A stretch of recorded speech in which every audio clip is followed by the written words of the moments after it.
Today is February 11, 2024. We're here to interview Harry Hess, who is a survivor of the Holocaust. The videographer today is Robert Wilson. The interviewer is Esther Andor. The interview will become part of the USC Shoah Foundation's oral history collection. So good morning, Harry. Good morning. Thank you for agreeing to doing this interview. It's a privilege. Thank you. So first of all, I would like to ask you your first name and last name and to spell your last name. My name is, I was born as Hersh Hus, H-U-S. Hersh, how do you spell that? H-E-R-S-Z. That's on my passport. And I added Harry when I got my Canadian passport. I see. Could you tell me where and when you were born? I was born in somewhere in Siberia, the Novosibirsk region. I couldn't tell you where exactly, but it was in a labor camp. And I tried to find it on the map when I was in Moscow. There were many labor camps. When were you born? March 16th, 1941. Okay. Now, quickly, let's go quickly through your grandparents. What do you know of the parents of your father?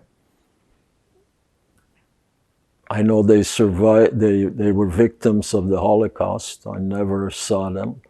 Do you know their name? My grandfather's name was Mordechai, and his father's name, my great-great-grandfather, his name was Manis. Where did they live, your grandparents? And in the town not far from Lublin called Chelm, the wise city of Chelm. And do you know what your grandfather did for a living? He was a coachman, as well as his brothers. They were 5 brothers, and they were coachmen. And your father was one of his children. How many other children did they have, your grandparents? There were 3 brothers and 4 sisters. How many survived the war? 2. Who was the other one? My father's brother Shlomo. How about your maternal grandparents? What do you know about them? Well, my mom was an orphan, basically, and her father remarried, and I couldn't tell you much more. Have you ever met any of her siblings, your mother's siblings? Yeah, she had 2 brothers, stepbrothers, and they ended up in Brazil after the war. And I did travel to Brazil, and I met them, and they, as well as they came to Canada. So I met her brothers, my uncles. These brothers, did they go to Brazil before the war, or they were? One of them went to Brazil before the war, the older one, Chaim, and the younger one, Moishe, was also somewhere in Russia. I couldn't tell you where. And did your mother have any full brothers or sisters from? She had a brother. His name was Nathan, who was a pioneer in Israel in the 1920s, and he didn't survive long. He died of malaria. And somehow I did locate his grave. It's in the old Haifa cemetery, and we located the grave. Your maternal grandparents, where were they from? Where did they live? Chelm. Also. And do you know what happened to them during the war? Were they still alive at the wartime? Yeah, they just perished. So let's move on to your parents. What was your father's name? Yochanan. And tell me about when he was born. He was born March 1914, in Chelm. In Chelm. Do you know anything about his educational background? What kind of schooling he had? He had grade 3 education, and then he apprenticed as a tailor. And is that what he did before the war? Yeah, tailor? yeah, he was a tailor. What kind of a man was he, if you wanted to describe him? Like physically, physical appearance and character? He was a little guy, happy. He was a good singer, so he was always, it appeared that he was always happy, but he was also a very nervous person. What language did he speak? Yiddish and Polish, and of course when they were in Russia, he picked up Russian. How about your mother? What's her name? Zina Zilberman, maiden name. And when was she born?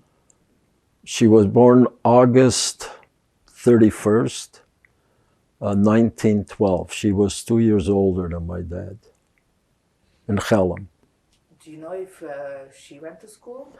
No, she didn't. She didn't have any education. She in Canada. I regret that I didn't encourage her to get some education, or at least read and write. But we did manage to teach her how to sign her name. And what kind of job did she do? She worked as a housekeeper.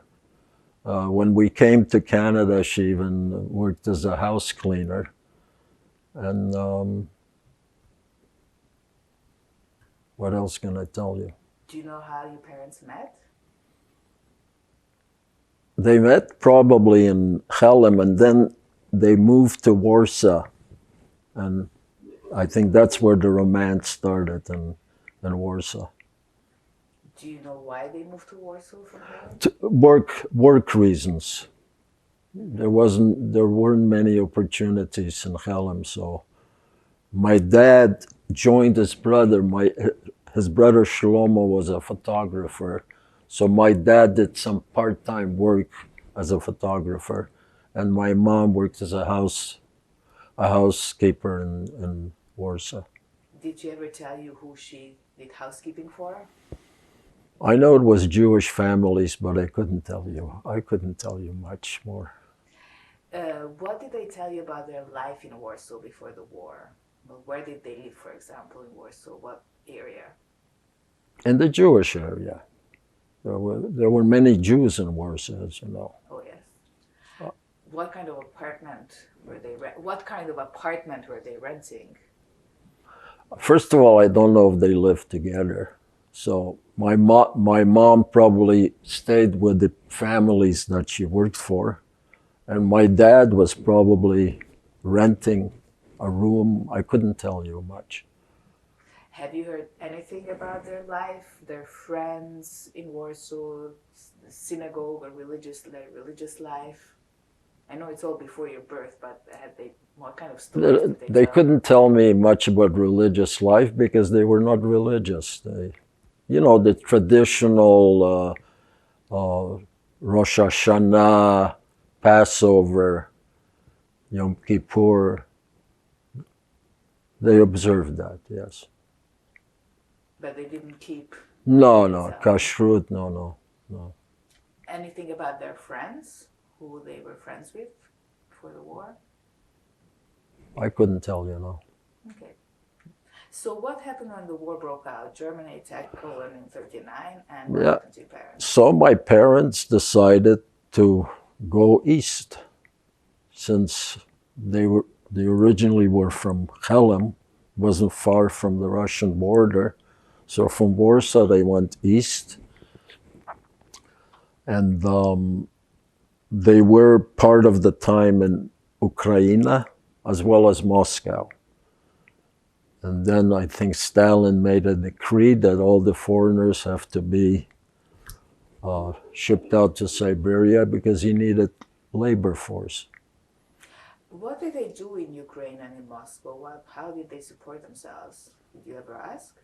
No, I didn't know. I mean, I survived. And the train journey to Siberia, what did they tell you about that? It was probably a cattle train. I couldn't tell you, no. Yeah, it's most likely. Yeah. And they ended up in the Novosibirsk region. Do you know what kind of season they went to Siberia? Well, I was born in the winter of 41, so I know summertime it was similar to the Canadian North, like Edmonton, dry climate, and they were there for 39. No, they probably ended up in Siberia sometimes in 40, and then sometimes in 43 they moved to Uzbekistan. Exactly, yes. Yeah. So I was just wondering if you had any kind of inkling what part of 1940 they were deported to Siberia, whether it was during the summertime or fall or early winter. No idea. No, absolutely no idea. You never asked them about their journey there, the food in the train, if they could get out at stations. What did They say? probably were able to get out. When they landed in some city, people were allowed to leave the train. But no, I don't have details on that. Mm-hmm. And so you were born in 41 Yes. in the labor camp. Did your mother ever tell you about her pregnancy or the circumstances of your birth? Well, I don't think I was a planned child, but I was born and as I told you, 41, March 16th, and it was difficult times. A lot of infants didn't survive, and I have to attribute to my survival to being lucky and my ideshemame, a real ideshemame, en Wasser und Feuer, wat sie gelaufen für ihr Kind. Besides working her regular job, she volunteered at the infirmary to keep an eye on me. So I attribute I was one of two children to survive in that camp, the March 41 winter. What kind of work did she do besides volunteering? She probably did some. I know my father worked with the logs, and my mom probably worked kitchen work. I couldn't tell you. I couldn't tell you. And the logging, do you know if this camp was near a town or in the forest? Must have been in the forest. It wasn't in a town, no. What kind of accommodation did they have there? They probably lived in barracks. I couldn't tell you. I'm not sure. Mm. And have you ever heard anything about how much food they have, or if they had any problems getting food, or what kind of food they were able to? Well, they were treated like everyone else, and bread was always provided. No, they probably were fed. Yeah. Who were the other prisoners there? Jews or? It wasn't prisoners. It was. I guess Stalin would call them volunteers. Yeah, but in a labor camp. It was a lot of Jews there. Yeah. Did they know anybody from their previous life? Yeah, there were some Hellemers there. I know the Greenberg family was there too. And I know that Mrs. Greenberg lost her son there. He didn't survive. Like a baby son? Yeah, like you? yeah, baby son, yeah. What else did they tell you, or what else did you ask about their life? Actually, I never asked much, and they didn't tell me much. It was just tough. But as long as you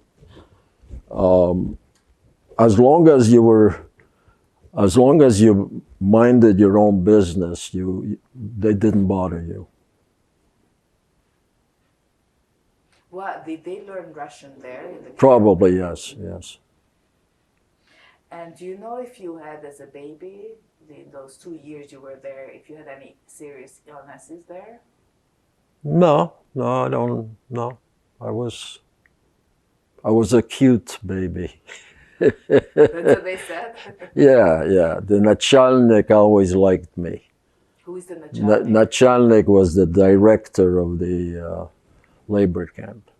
And what do you mean he always liked you? Well, my mom said that I was very popular with the administration. And why she was working? Who looked after you, a baby? They probably had a kindergarten or a common facility for all the children. Do you know if there were many children there? Not babies, but other children. Couldn't tell you, I don't know. So they left Siberia in 1943, right? And they went to Uzbekistan. Yes. Did they tell you anything about that train journey from Siberia to Uzbekistan? It's a long journey. No, it must have been a long journey, as you say, but no. But I do remember Uzbekistan. Where did you settle in Uzbekistan? A city called Osh, right near Tashkent. How do you spell it? OSZ. It's right near the Afghanistan border. Mm-hmm. It is on the map. I looked it up. I also tried to find it, and I only found one in Kyrgyzstan. Kyrgyzstan? No, Uzbekistan. Osh. So what are your memories of that? Well, I remember that I had my Brit Milah in Osh. I was 3.5 years old. And my parents said, "You're going to be a Jew now." And I said, "Okay." And I remember they held me and I was screeching and screaming, yelling, "Mot mir geschochten." That means they slaughtered me. Yeah. Who did the Brit? Probably Moyle. Because in Siberia, they didn't have anyone to do it. And if they did, maybe my mom wouldn't allow it, because in case the Germans invaded Siberia, some family would probably adopt me. So there was no trace of being Jewish. So I do remember my bris, and I remember also my father being drafted by the Soviet army, and I remember seeing him off to the train station, and for some reason he came back after 6 months. I guess they didn't need him. What was it like? How old were you when he went off to? Probably 4.5. And you and your mom went with him to the train station? Yeah, I remember. Describe I remember a train station. I mean, you don't remember many things when you're 4.5, but I do remember, as I said, the Brit Milah and the train station.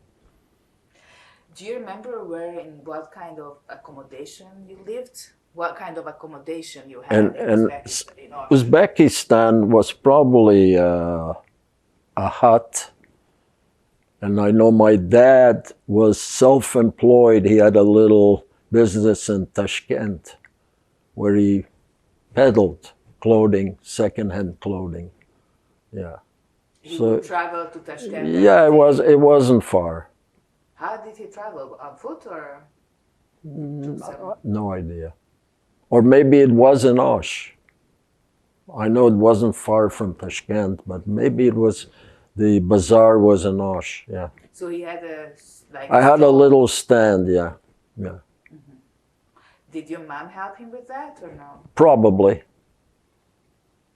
And do you remember what part of town you lived in? Was it a Jewish area or was it Uzbeks around you? Who were your neighbors? There were Uzbeks and Jews in Osh, yes. And around you? And the Uzbeks were very nice even though they were Muslims, they were very nice to the Jewish community. In what way? Very friendly, they helped. Do you remember any particular Uzbek? Well, my first language was Uzbek. Who did you learn it from? Well, being a child, you pick it up and ask me to say anything in Uzbek now. I couldn't. Do you remember of any particular Uzbek person from that time? No. Do you know how they helped your family in particular, Uzbeks?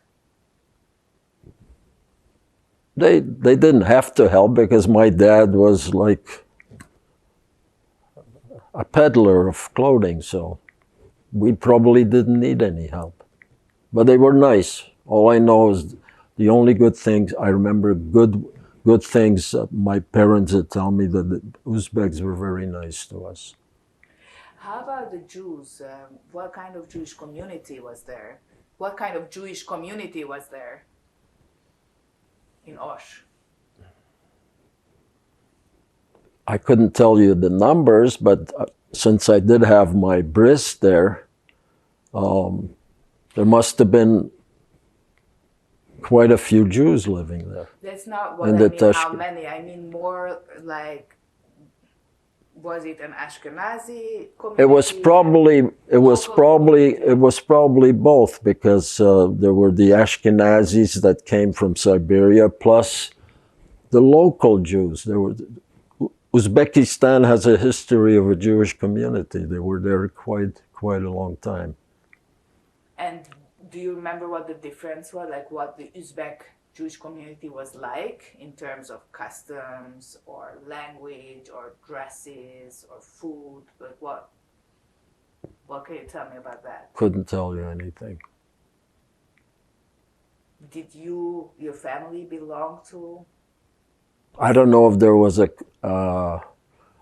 congregation. I don't know if there was a shul, but probably there was. Yeah.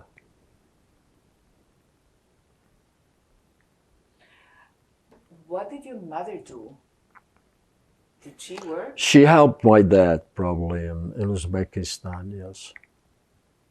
And you had a sibling born there, right? My sister Sila, Tzviya in Hebrew, was born in 1944 in Uzbekistan, Osh.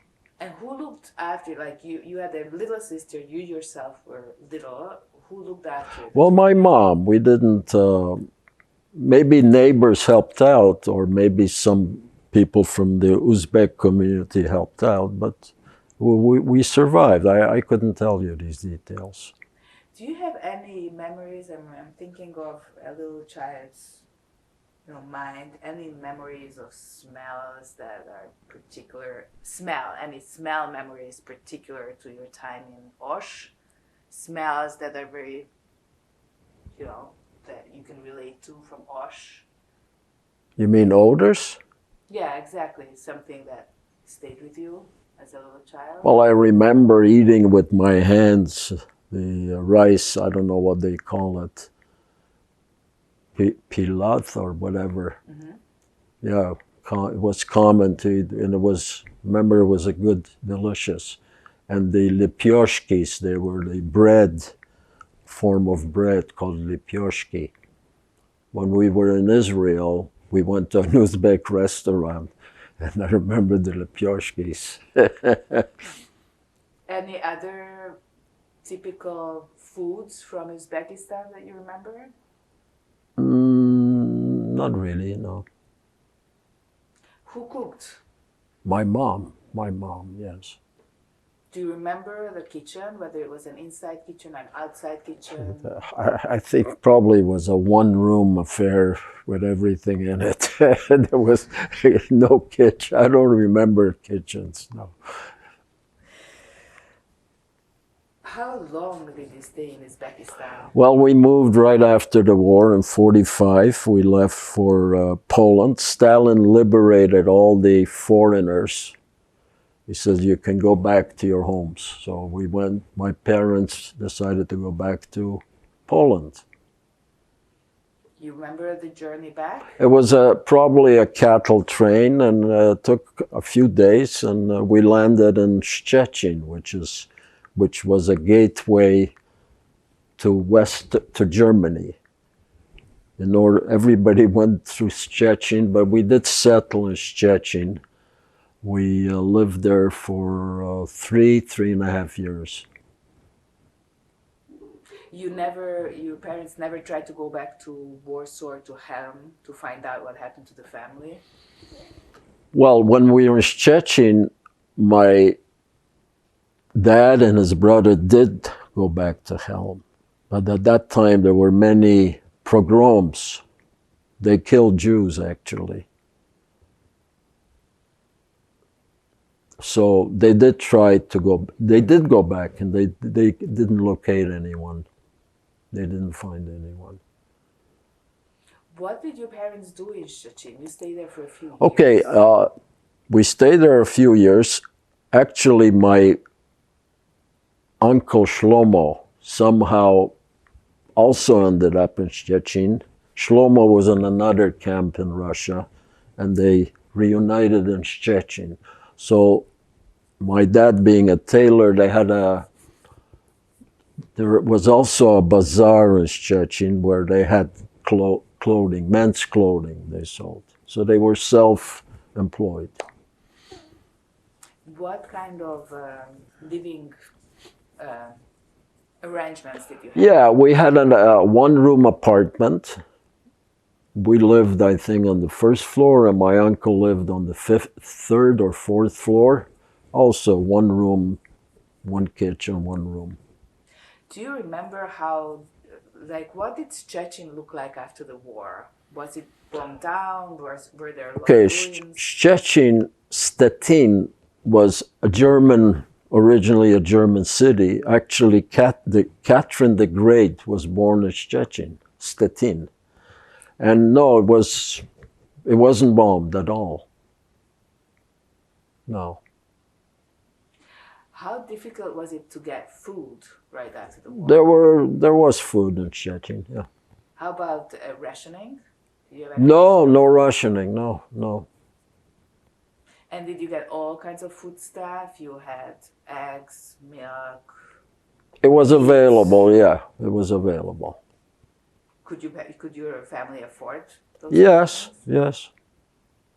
So your father's business was going pretty well? Yeah, well, I couldn't say well, but we ate. Yeah, food was good.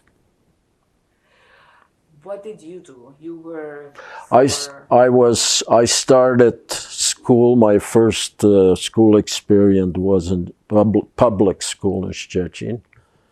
I was 6 years old, and learned Polish and the communist system. I was what do you call it? Not a Boy Scout, but they had a name. I had a shirt and a scarf. What color? I think it was green. Green? Yeah. Were there other Jews in your class? Yes, Szczecin was occupied, but as I told you, if you wanted to go to West Germany, you had to. But some of our people decided to stay in Szczecin. So there was a Jewish community. There was also a Jewish community center in Szczecin. We lived right near it. Did you go for... Yeah. What kind of activities did you go for? Well, there was Zionist activities, and at that time it was liberal. They didn't. They allowed Jewish organizations to function, and I remember there was a soccer club in Szczecin, Żydowski Sports Club, Jewish sports club. There was a soccer team. Yeah, there was a active community, actually. Did you play any sports in the community? No, but my dad did take me to soccer games. And back to school, you said you had Jewish classmates. Was more of the class Jewish or more of the class non-Jewish? Quite a few Jews were in that class, yeah. It was a public school. There were non-Jews as well, of course. And how was the relationship between the Jewish classmates and the non-Jewish classmates? Well, I know my best friend was, his name was Joseph. He was my neighbor. He was Polish. He was my best friend. So I remember the family. They were neighbors and very nice people. Did you experience anti-Semitism in the school, either from teachers or from classmates? No, no. They encourage people to go to Palestine, to Israel. What do you mean they encourage? Well, the system, it was, you know, they said, you know, go to Palestine. I don't recall any anti-Semitism in Poland. I mean, you went through the war, other Jewish kids went through the war. Was there any talk or any questions, either amongst yourself in the class, what happened to each of you, or from the non-Jewish classmates, how you survived? Was there any talk about the war and the Holocaust? No, we were, I know the Jewish kids, we all had our stories, but we didn't talk much about it. You didn't share? No, and the parents didn't want to talk much about it. Did you have any Jewish teachers in the public school? I don't recall, no. You went for 2 years, I think? Grade 1, 2, 3, 4.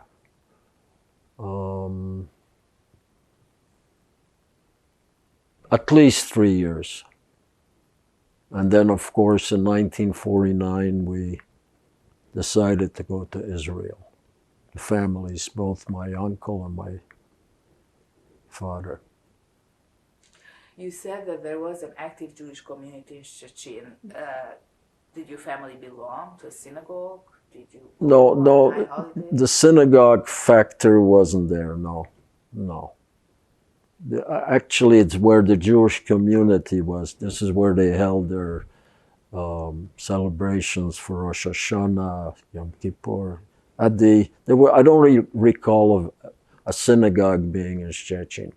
But you did go to Rosh Hashanah. Yes. So Yeah. that aspect of religion your family kept. Yeah, at the Jewish Community Center. Were your parents involved in any Zionist activity? No. So how come that suddenly they decided they wanted to go to Israel? Well, the political climate changed in Poland, and they didn't want to have too many Jews. So they used to say, "Wszystkie Żydki to Palestine," all Jews to Palestine. That was the atmosphere. It changed, so that we decided the families decided to go to Israel. You as a child, 6, 7, 8 years old, how much of this atmosphere you recall? Not what your parents told you, but how much of this you remember, of these incidents? I was a happy child, tried to participate in activities and sledding and sports, so I wasn't involved in all that. I didn't think about that. People didn't discuss it with me. So what did you say, or what did you think when your parents said, okay, we're leaving? Well, I was sad because I had my best friend, Uzek.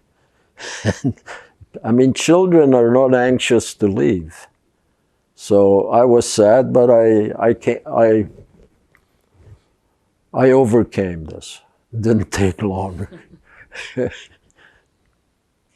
How did your family leave? Who helped the family? What kind of organization was put in place to go to Israel? Do you know?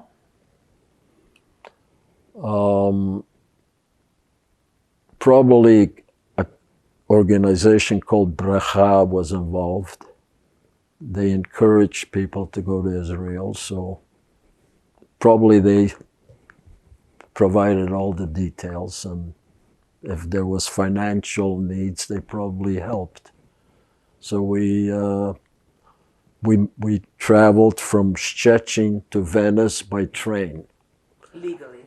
Yeah, legally. We went from Szczecin to Warsaw. Then we boarded a train that went through, somehow I remember, Austria, Yugoslavia, and we ended up in Venice. And from there? Israel, on the ship called Komiminiut. What can you tell me about that journey across the Mediterranean? Well, for a child, it's exciting being on a ship, and the weather was nice. So it was a crowded boat.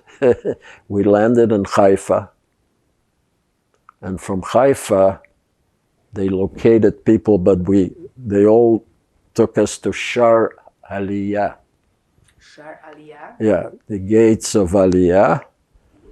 And it looked like a concentration camp with barbed wires, and a lot of people panicked. We spent a week there, and a lot of the immigrants panicked. Hey, we came to another concentration camp, and I tried to locate Shar Aliyah in Israel whenever it doesn't exist anymore. Somehow we're in denial that it ever happened. Where was it exactly? Right near Haifa, okay. Right on the coast. There was barbed wires that I remember. But Israel is in denial that it didn't exist. So, and you were there for a week? For a week, and then... What kind of circumstances were there? Well, I mean, there were shacks. It was all right. Food was plentiful, probably. They tried their best, Israel. It was the times, those times in Israel were not exactly ideal. It wasn't a land of milk and honey then. So from Shar Aliyah, we ended up at Machane Brandes, which is right near Hadera. How do you write Brandes? Brandes. You ever hear Brandeis University? Brandeis? Yeah, I tried to look. Brandeis, there's a university named after a U.S. judge. Yeah, but I tried to find Mahane Brandeis on the map. I couldn't.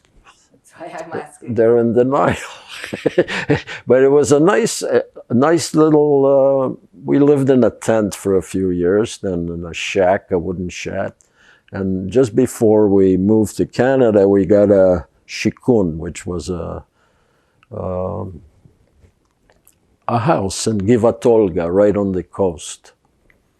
Tell me a little bit about the tent that you lived in for a couple of years. What kind of... Well, I remember we had our Seder in the tent, and my father being a good singer, and he put on a show. So I remember the tent, and I remember sending pictures to my uncle in Brazil, Moishe, sitting on a care package.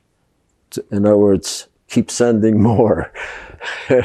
I remember, my sister probably has that picture where we're living in a tent.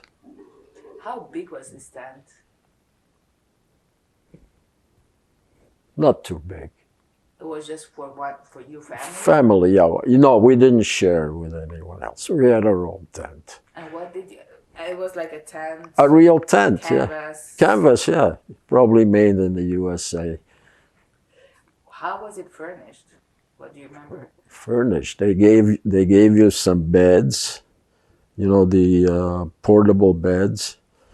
Also, I recall made in the USA, probably USA Army beds.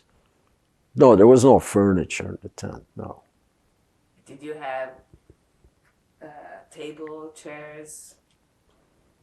I don't think we had a table. So where did you eat? We probably sat on the bed. My mom cooked with a naphtha, benzene little stove. She was a good cook, my mom. What could she cook on a little stove like this? She used her imagination. Vegetables were plentiful. Israel had vegetables. There wasn't much food in Israel too. I mean, it was during the Tzena days. Tzena was coupons, ration coupons. So a lot of times my meal was a piece of bread. I hated butter, so a dry piece of bread. You couldn't, for instance, get an apple in Israel in those times. It was hard times for the entire country. Did you get any dairy products or meat? Did you get any dairy products? Probably from the parcels I got, we got from care parcels that my uncle sent. No. People had to use imagination what to eat. And you said that there was a rationing, Rationing, yes. But you were basically provided food with, like, the government gave you food. Not exactly, no. My dad worked in Machane Bra. He had his own little, at the Shuk, the market, he had his own booth there. What did he trade with? Clothing, used clothing. And your mom, did she work? She helped them. Your uncle, Shlomo, did he also go with you to Israel? Yes, the two families went together from Szczecin, Warsaw, Venice, but he was a photographer, so he ended up in another holding camp called Machane Israel near Tel Aviv. And he was a professional photographer. So he did get a job in Tel Aviv as a photographer, Shlomo. And then you said that you lived in a tent for a couple of years, and then you had a... Tzarif, a shack, a wooden shack with a tin roof. Was it any bigger than the tent? Probably a little bigger. Probably we did have a table there, yeah. What did you do? Did you go to school? I went to school in Hadera, which was walking distance. Tell me about... Well, my first experience at the Machane school wasn't that good. I was a troublemaker. What kind of trouble? I just didn't respect teachers, and I caused a lot of problems. But I ended up the next 2 years in Hadera in the public school. I turned it around. What language did you learn in school? Hebrew. So how did you pick up Hebrew? How did you pick up Hebrew? In school. In school? Yeah. Do you remember going I remember a teacher called Schwarzman. He was a tough guy, and he did intimidate me, and I was nice. I was a good kid. Do you remember the first times in school when you didn't speak Hebrew, how it was? Well, it was in the Machane, so it was common with the rest of the kids. We were all in the same position. What was the common language that you used with other kids or your parents used with other refugees? Yiddish. There were Jews from all over the world in Machane, Brandes. Where was the school? What kind of building was the school building? My first school was a tzarif with a tin roof. As well. And when the teacher threw me out of class, I used to take rocks and throw it on the roof. How many grades did you do there? How many years? Grade 5. Just one? No. 3, 4, 5. 3, 4, 5. Yeah, and Poland was 1 and 2. What else can you tell me about the school? What other memories do you have of your schooling there?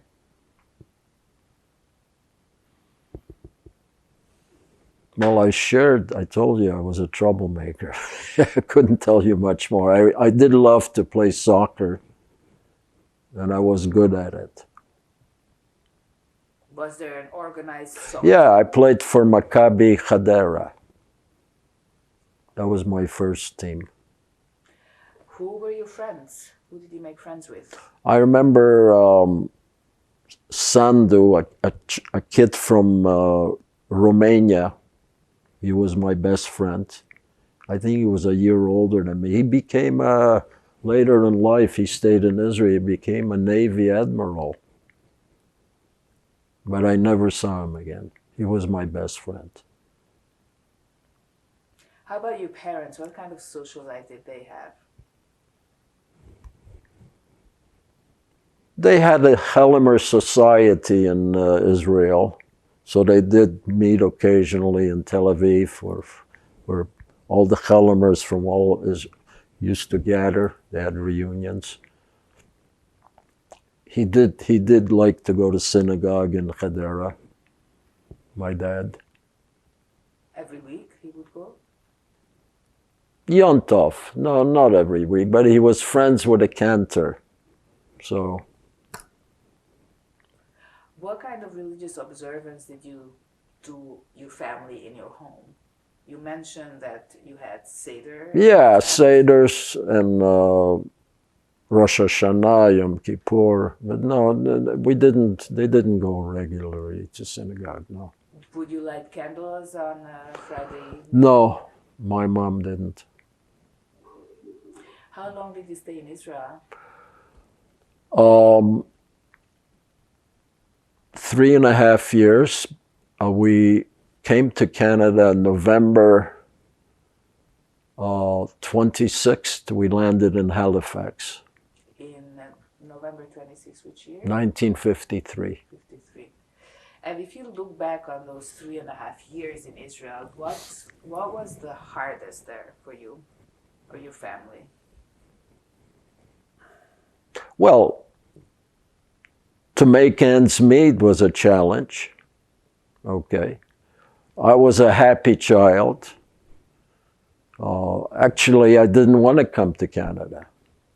All right. But the reason we did go to Canada is my Uncle Shlomo came to Canada a year earlier. He was sponsored by a Landsman from Siberia. Moshe Burak sponsored him, a well-to-do gentleman. He brought him to Canada.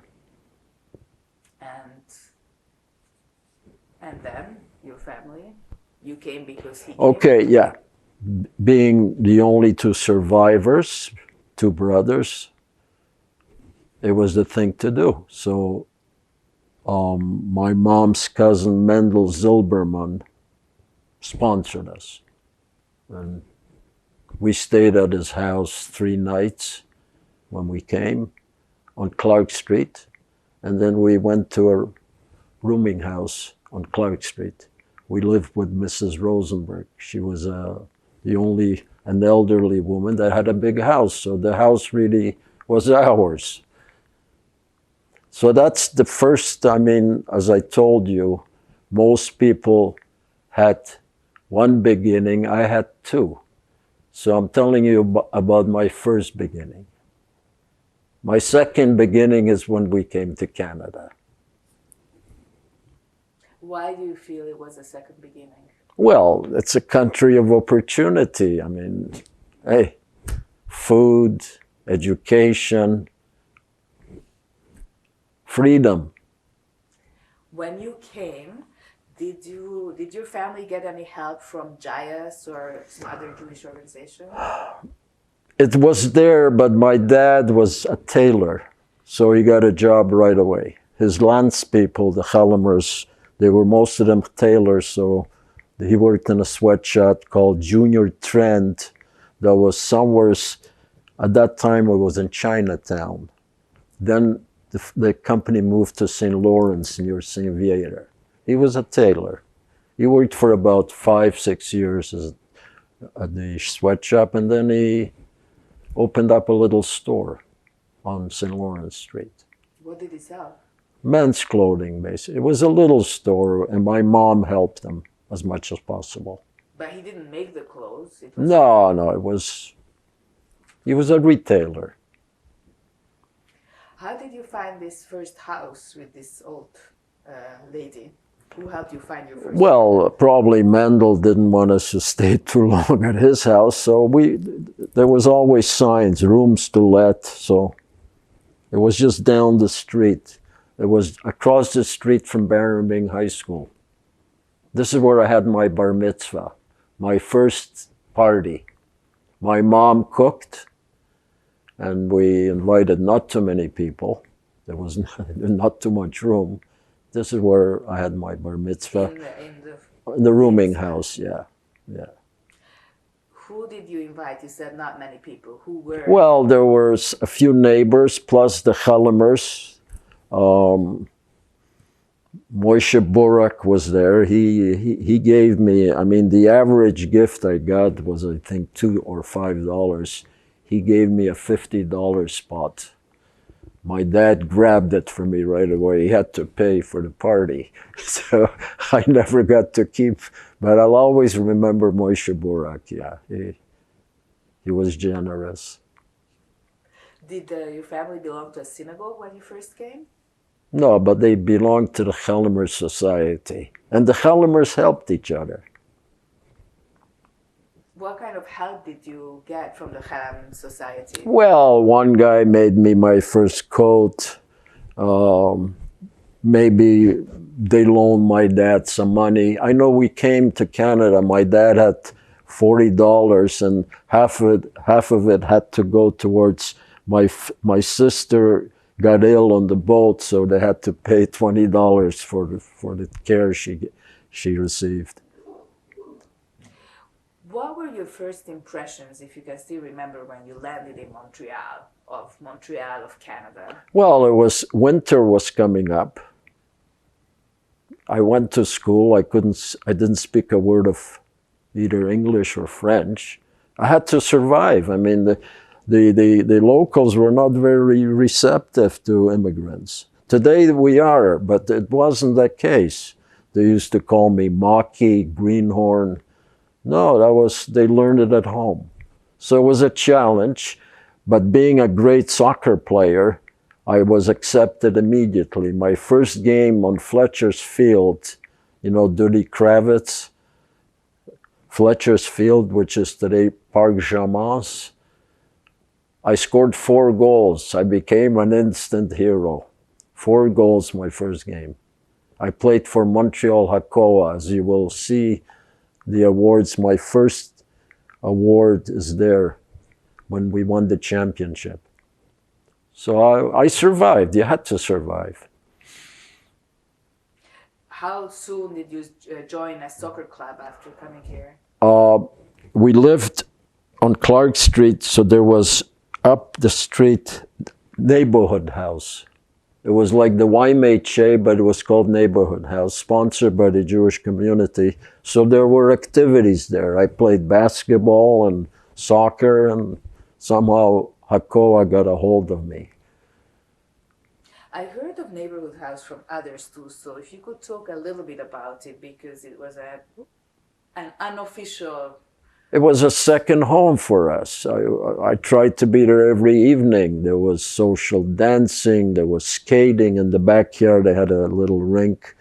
They gave me my first skates. It was a happy place. Was it for adults as well, or just children? Children. Children? Yeah. What age range? High school kids mainly. And who ran the programs? The Jewish community.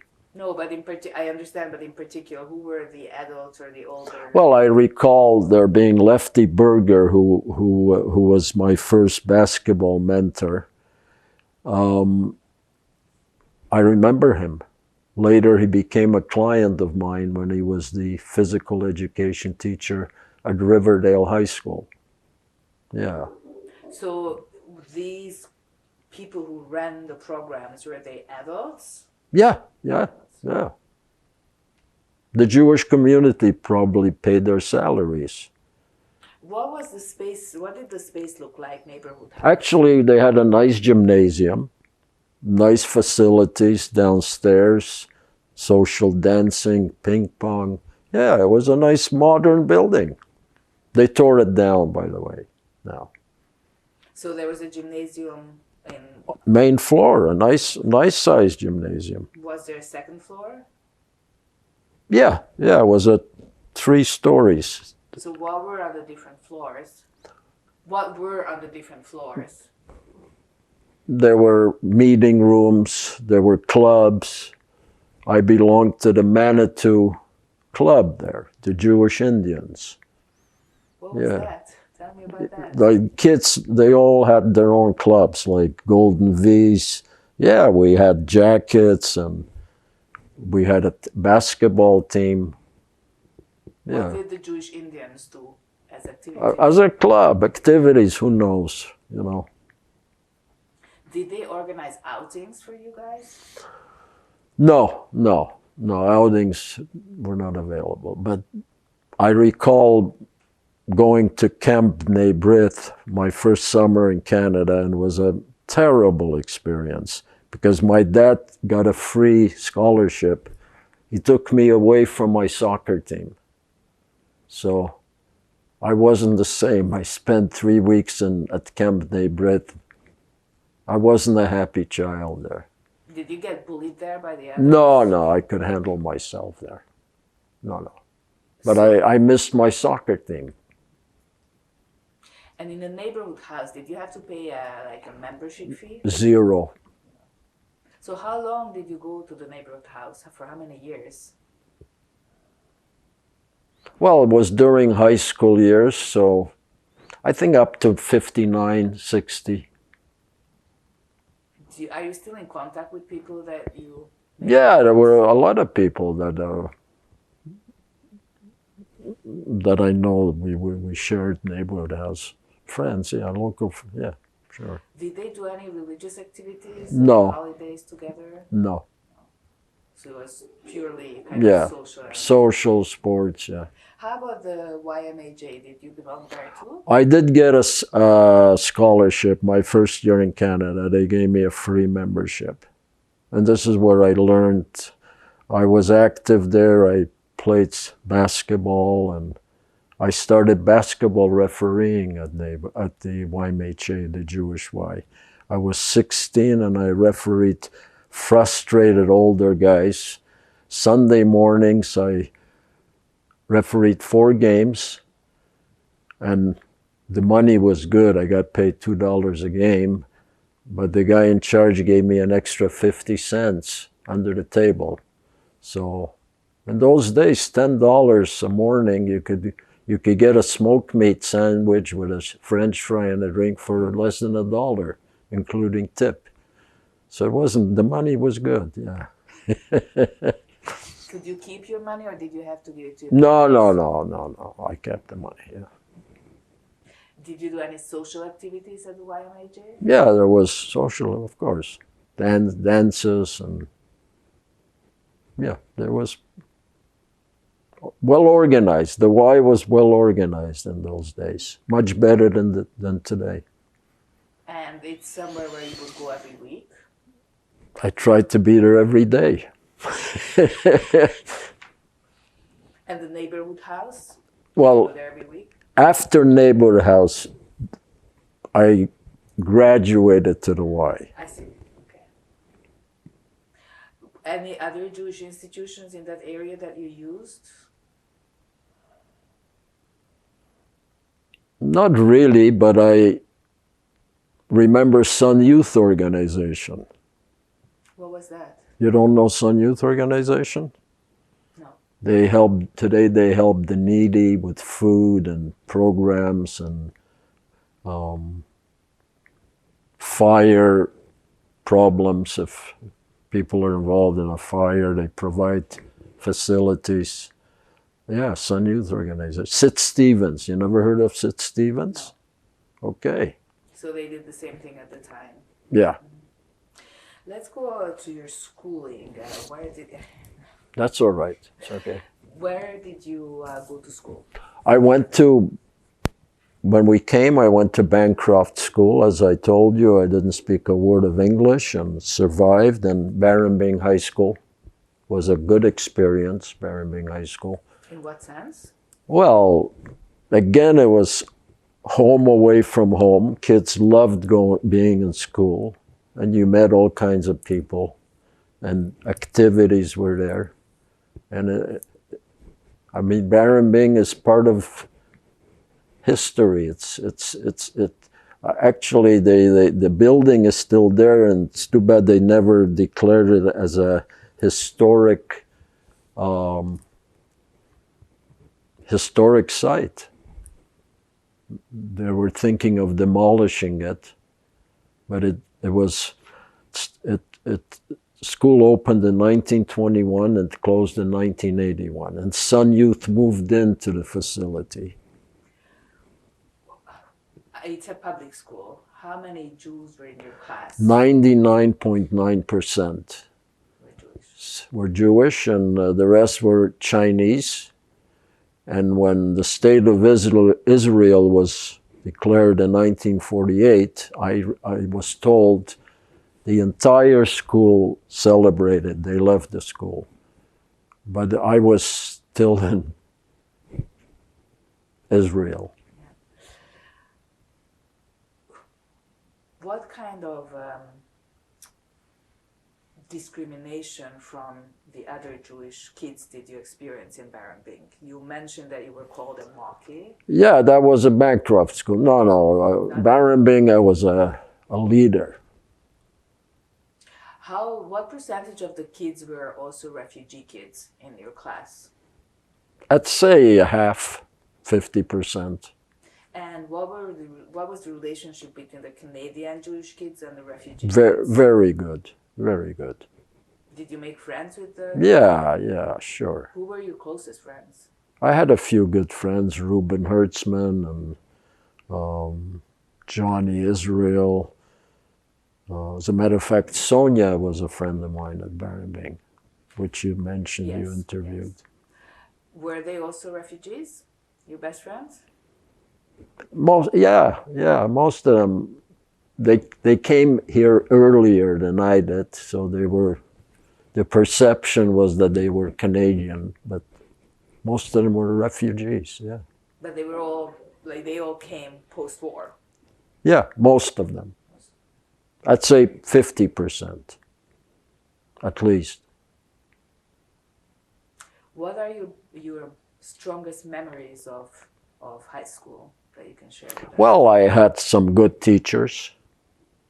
I was active, very active in sports. I was a good athlete, basketball, soccer, friends. Teachers, you mentioned you had good teachers. I had a teacher by the name of David Zweig, who was my math teacher, and because of him I was very good in math. I really was excelled in math, and later on I became a math teacher because of him. And then when I became a teacher, I went to Barambing. I said, Mr. Zweig, you have to give me your notes. He gave notes. And he did. And I became an instant star at Lachine High. I gave the kids notes, and it was like spoon feeding them. And they appreciated it. What happened after high school? Did you go to college? Yes. Yeah, that's a good question. I failed French in high school. As you know, it's mandatory to pass French. And McGill wouldn't hear about me. They wouldn't even give me an interview. Sir George, for some reason, felt that I needed French. They didn't offer me other options. So I decided, let me try Loyola College. As you know, it's a Jesuit institution out on Sherbrooke. It's part of Concordia now. So I said, how do I get them to give me an interview? So it was sweltering heat. It was in August, sweltering heat. I hope I don't interfere with the mic. Yeah. So I decided to wear this jacket with a crest, Lachine Provincial Soccer Champions. I decided to go there wearing the jacket, and the first thing you do is you get greeted by the registrar, Father Tate, a big, huge, monster-looking guy. He looked at my transcript. He says, you don't have French. So I said with chutzpah, who's in charge here? And instead of giving me the boot, he said, yeah, go upstairs and see Father McDonnell. He was the dean of the college. So I said, Father, hello. I gave him my transcript. But he, instead of looking at the transcript, he stared at the crest here. He looked at, my marks were good in math, physics, I passed English, history, didn't have French. So he said to me, you know what, I'm going to give you a chance, providing you take beginner's French. So I said, you got a deal.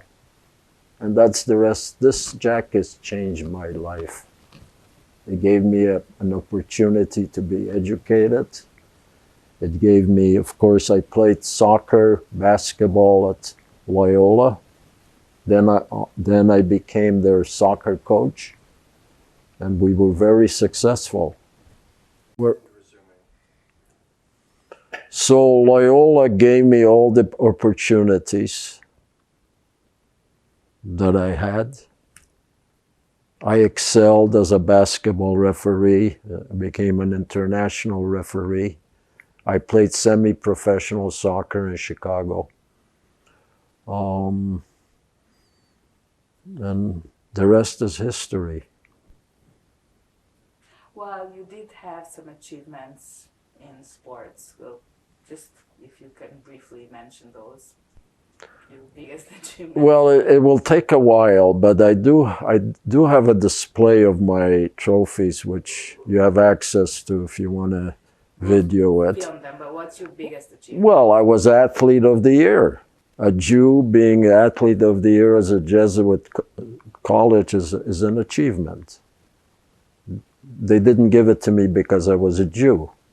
I probably merited it.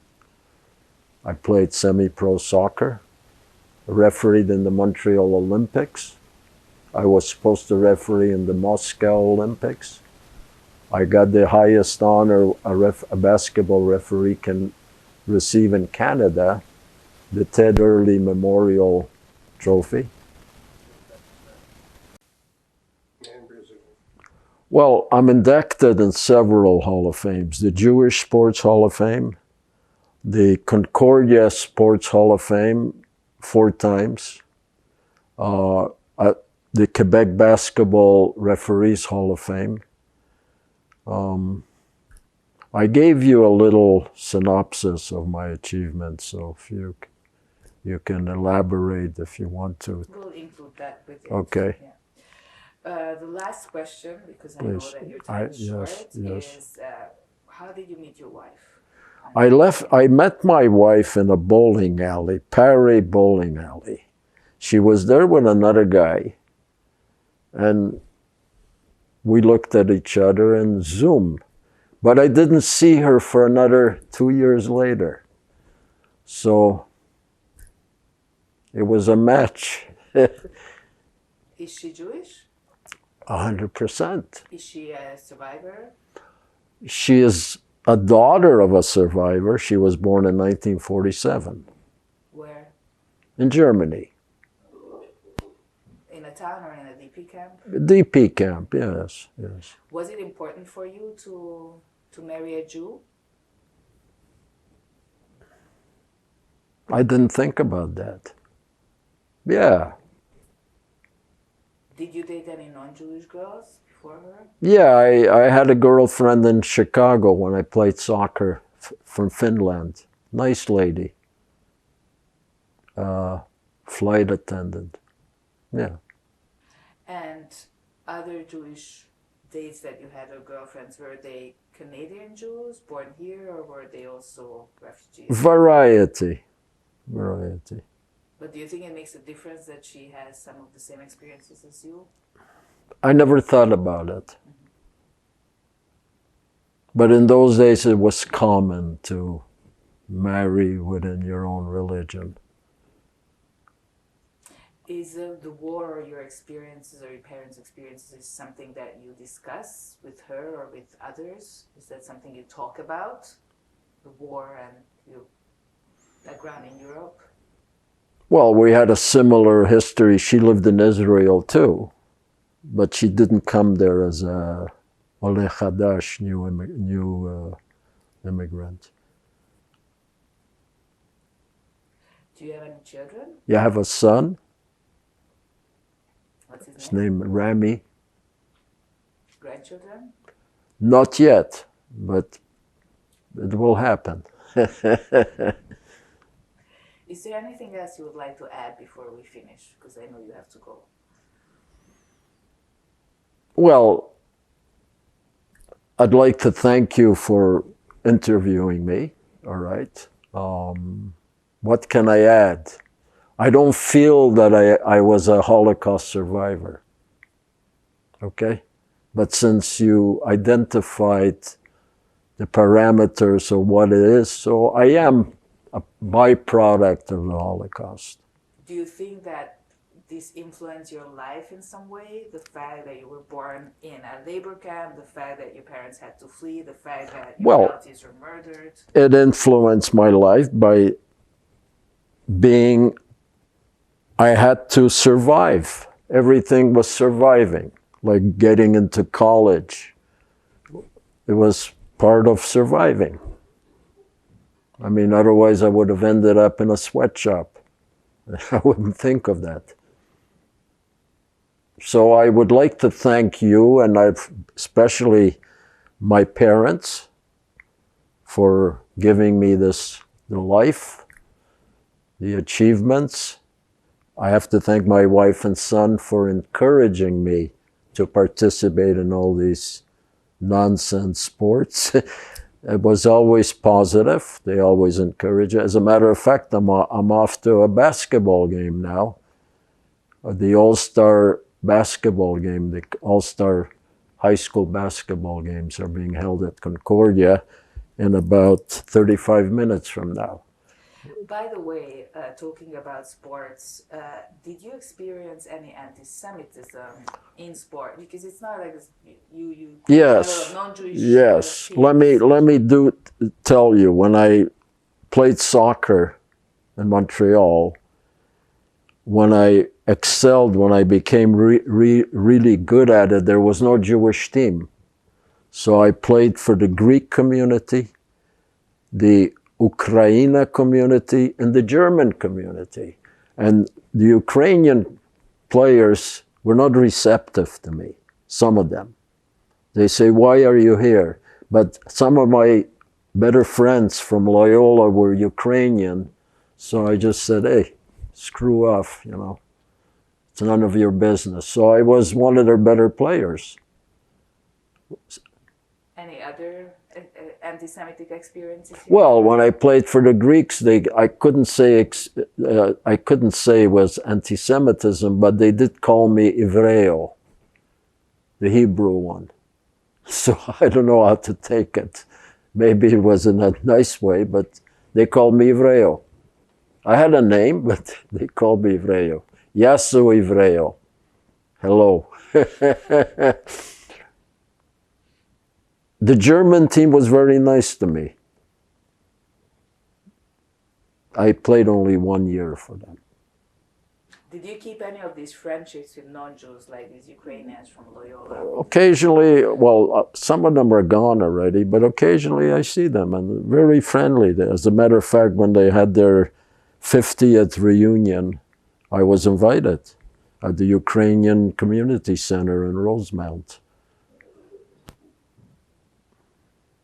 Anything else you would like to add? We can do this probably again. I probably have more experiences and stories to share, but maybe. If you run out of material, come back. Sure. Okay. Thank you very much. Thank you. Thank you, Harry, Thank for you. doing this. Be well.